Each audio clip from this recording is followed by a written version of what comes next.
Hello, ladies and gentlemen, and knife lovers around the world. This is the Spyderco Matriarch 2, which is, to me, a fantastically beautiful purpose-driven blade by Spyderco. And by purpose-driven, I mean it has one purpose, and that is defending your life when things have really gone south.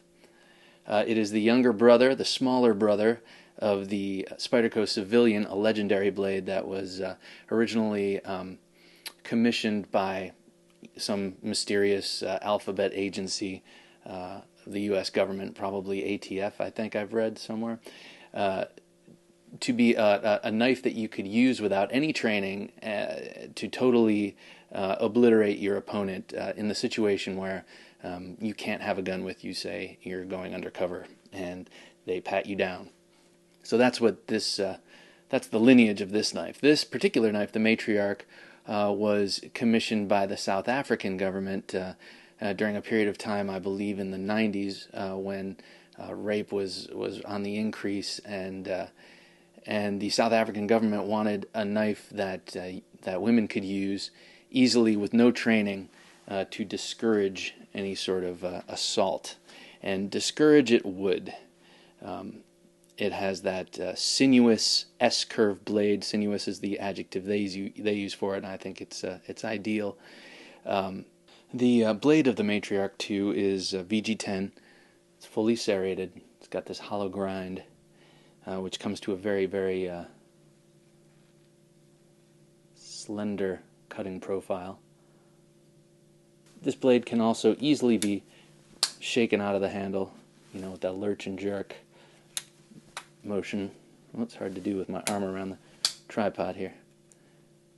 And it casts a lovely shadow. You got the Spyderco logo there, Seiki City, Japan, and you got the quality of a Spyderco. Now, as you can see, by way of reference, I'll bring in this one of my favorite EDCs, the Endura 4, full flat ground. It shares the same handle. It's on the same platform. It's got the same handle with the bidirectional texturing. It's FRN. It's an FRN handle, fiberglass reinforced nylon. It's got the 4-position pocket clip. You can carry it any way you want, which is handy. It's got a nice back lock, and kind of a relatively small spider hole, actually, for opening. 12 millimeters. It's one of the smaller ones, which is a little odd to me. Along with the absence of jimping, it's a little odd in that you'd think for a knife that is supposed to only really come out, and even Spyderco mentions this is only supposed to come out in the most dire of circumstances, you would think you'd want that hole extra big. So say you're wearing gloves, or you know, you don't really have so much fine motor skill when you're tweaking on adrenaline. You might want that larger hole so you could just grab it without much problem.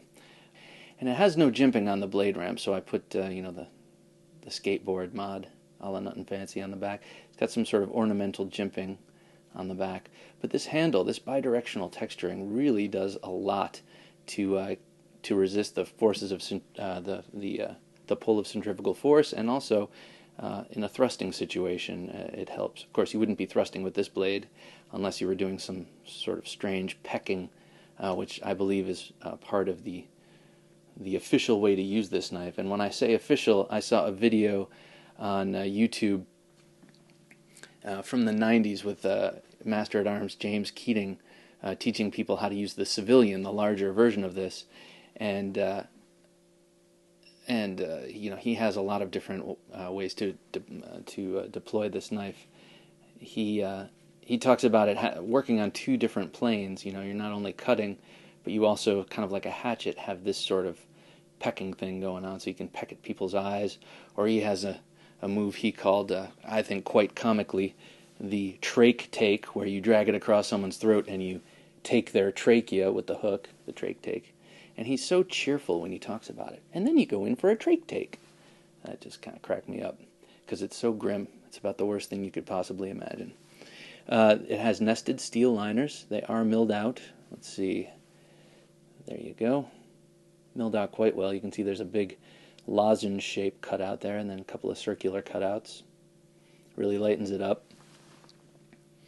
This knife is a light 3.6 ounces, so you kind of forget you have it. I believe they don't put the jimping on here in order to discourage the instinct to thrust. I think when you have the jimping there, you might naturally feel like you want to push against it. So I believe that's why they didn't put that there. But I think kind of in any case, you want to have as much gription as possible. You know, you've got this awesome handle here. Why not just put the jimping on? But maybe it's to discourage muscle memory in a high stress situation and stop you from thrusting, which would lead quite often to nothing or breaking the tip, which is quite delicate. Not as delicate as the Civilian, I'm told, or I've read, but so I think that's why they omitted the jimping. You do have a lanyard hole here. Again, I think a lanyard would be a little weird on this knife. It might just get in the way, considering it's not a knife you pull out to open boxes, cut string, or cut sandwiches, or anything like that. It is a knife you pull out to, discourage an attack, and to be fussing with a lanyard might be problematic. I know a lot of people like lanyards if they don't use the pocket clip, so they can easily grab it out of pocket, but not me. This knife, I always carry a tactical knife and a utility knife with me, an EDC, and I rarely carry this. I'm starting to find that I don't carry it as much as I thought, because my training does involve a lot of thrusting, and my own personal style, when I do Carenza or any sort of knife shadow boxing, my style, personally, I use a lot of thrusts. I think that if I had this as my main defensive blade on me, of course this is all existing in the imaginary world until it isn't, so if I had this on me and I had to use it, I'm afraid that my training and my practicing would lead me to initially try and thrust with this, or to, at some inconvenient point, try and thrust. But another reason I don't really carry this blade much, even though I love it and I think it's cool, and I'd like to show people this knife because it gets a lot of gasps and strange looks. The other reason I don't carry it is that it would be very hard to explain to a police officer if you, for some reason, say you got stopped in a traffic stop, or the police are searching for someone or patting you down for some reason. To explain why you had this knife, it would be a lot harder. I bring it to work to peel my apples and that kind of thing. It just kind of looks menacing. It looks like it looks like it does exactly what it's supposed to do, which is just slash and cut and split skin and sinew and take tracheas and such. And so I think it would be a very hard sell. Generally, I don't really think of legal issues when I carry knives, which is probably stupid of me. But I'm a law-abiding citizen, and I would only pull it out against someone if it were a dire situation. And in that situation, I would hope I wouldn't be thinking of the legalities of defending myself. I hope I would just defend myself or my family.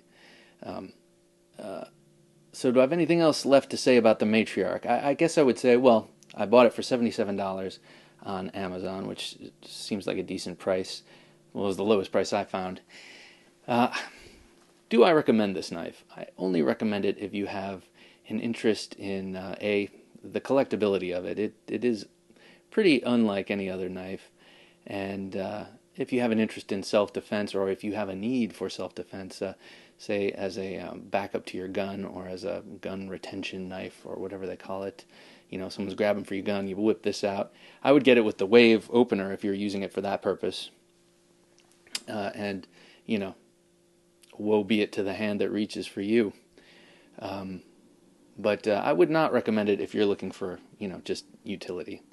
This is a purpose-driven, ass-kicking, sinew and skin splitting, fighting knife, and there's no nice way of putting it. That's what it is. It's the Matriarch 2 from Spyderco, and I love it. I'm the Knife Junkie, and I'm out.